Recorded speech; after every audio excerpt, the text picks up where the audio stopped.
I love the show Dexter, or at least the first few seasons of it. The first 2 seasons were phenomenal to say the least. The vibes, the characters, the story, and yeah, the writing wasn't exactly the strongest part of the show. I want you. I mean...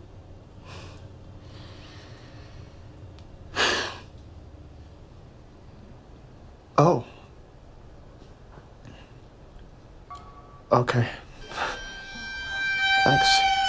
Even in the earlier seasons, but I still adored the first 2 seasons for what they offered. I know some of you would disagree with me and say that the first 4 seasons were the best, not just the first 2, and that's fair, but I think we all can agree that the show fell off hard after the 4th season, and they really should have ended it around season 4 or 5 instead of dragging it into the mess we got. Still, regardless of how it ended, I absolutely love Dexter and I've got fond memories watching it with my sister. So when I heard that there was a game about Dexter, I was truly shocked. A Dexter game, and my nerdy ass only just found about it. I was immediately hooked, so I decided to take a look at it and oh my god.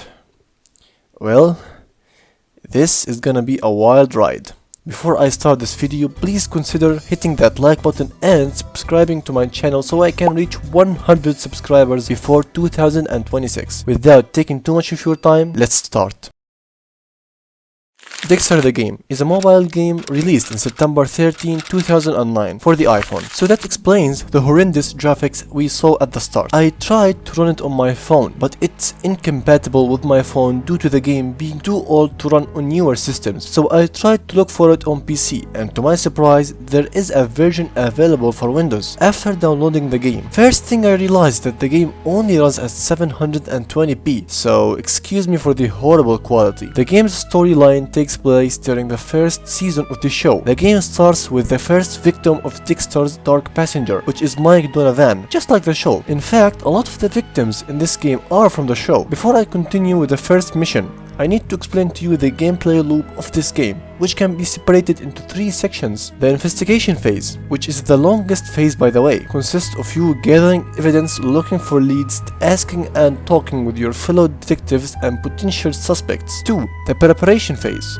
After you're done with all that and you made sure who your next victim is, you will start the preparation phase where you're gonna decide where your kill location is and set up your kill room by covering it with nylon and plastic bags. And 3. The execution phase. This is the shortest and most intense phase. You will follow your victim until it's the perfect moment to strike, rendering them unconscious and dragging them to your kill room. After that, you perform a quick time event to prepare the body and dispose of it in the water. While I was playing, I realized this was definitely a mobile game and it was clearly designed with that in mind. From the quick time events to the mini games to the stealth sections, you can tell this experience was made for people playing on smartphone. Even for a 2009 mobile game, it's still rough in the edges. Just look at Masuka, he looks like a hamster with those cheeks. Besides the clunky controls and the overuse of QuickTime events, I actually kinda liked the graphics in this game. Maybe not for the usual reasons, but they gave me a similar vibe to the uncanny atmosphere of Half-Life 2 and Halo Combat Evolved, if you know what I mean. After we're done with Mike Donovan and throw his remains into the water, Dexter heads back to his apartment, and honestly I was surprised by how much effort went into designing Dexter's apartment. You can watch TV, check your messages, and here's the cool part. In the show, Dexter is portrayed as this skilled and disciplined serial killer, but we never actually see him training or practicing his craft. When season 1 starts, he already knows exactly what he's doing. But here in the game, I was kinda surprised that the developer went out of their way to include mini games like lockpicking and computer hacking, things Dexter can actually practice to hone his skills and would come in handy in later missions. After we're done with exploring the apartment, he will get a message from Deb that says, Dexter, are you there? Okay, Dex, please, as soon as you get in. I'm at a crime scene at the Lucky Ocean Motel, and I need you here. Okay? Dex, I'm in room 106. Please, pretty fucking please with cheese on top. So we head there. Now if you watch the show, you'll probably already know where this is heading. This is the same hotel Dexter goes to in the show when he starts investigating the eye stroke killer case. Depending on how you talk and the choices you make during the conversations, you will affect two things: your mask level and your dark passenger level. The more unhinged or creepy things you say to the characters, the higher your dark passenger level goes, and in turn your mask level drops. If your dark passenger level ever surpasses your mask level, you will lose the game. And honestly, I've never even come close to letting my dark passenger level overtake my mask level. I was never in danger of losing, so the whole mechanic didn't really feel that meaningful. It's more of a gimmick than an actual game-changing feature. After you're done with the hotel, you move to the police department. Here you can do DNA research, trying to match blood spatters from the homicide cases investigated by the police, and you can talk to your co-workers like Deborah and the famous Dogs. Now Dogs has a very special way talking to Dexter. He's not your regular cop. Every time Dexter interacts with him plays out like a quick time event or a mini challenge. You have to keep this little circle inside a small area while talking to him so you don't mess up the minigame. It's meant to represent how tense it feels for Dexter to hide his true self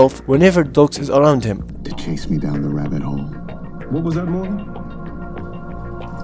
I didn't say anything. Like he's constantly walking on a tightrope trying not to slip. Honestly, that's a great idea on paper, but the execution, yeah, not so great. Just like every other minigame in this game, it's clunky, repetitive, and straight up boring. All you do is move your mouse to keep that circle in place. There's no thinking, no real tension. At the very least, they could have made you choose your dialogue carefully like with other characters, so it actually felt like a mental chess match with Dogs. Instead, they went with this weird keep the ball in the circle gimmick to make things worse. The dialogue choices don't even matter. No matter what you pick, the responses are basically the same. Only different is if you choose the dark option, your dark passenger level will go up, and if you choose the normal option, your mask level will increase. That's it. There's no real consequences, no real branching dialogue, just the illusion of choices. So yeah, like most of this game mechanics, it's a total gimmick. There's no depth. It gets repetitive in the first 10 minutes, and honestly, the whole thing just feels poorly executed. For me,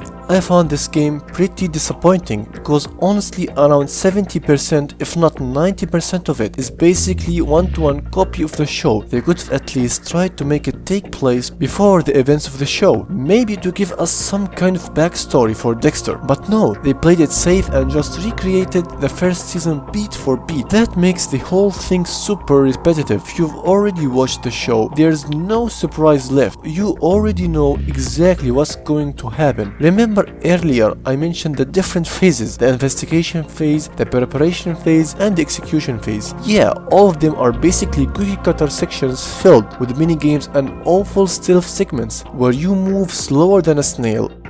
After you finish the first mission with Mike Donovan, you basically experienced the entire game. There's nothing new, just the same mindless minigames and mechanics that don't serve much purpose. This game as a whole is a huge disappointment. Even for a mobile title, I don't think this approach worked, especially for a 2009 game, because trying to replicate Dexter, a dark cinematic show on mobile phones from 2009 was too ambitious, especially for a mobile game. The game basically ends with Dexter opening his fridge and finding the Barbie doll parts, just like in the show, revealing that the eye stroke killer had been watching him the whole time. So yeah, that was my review of the Dexter mobile game.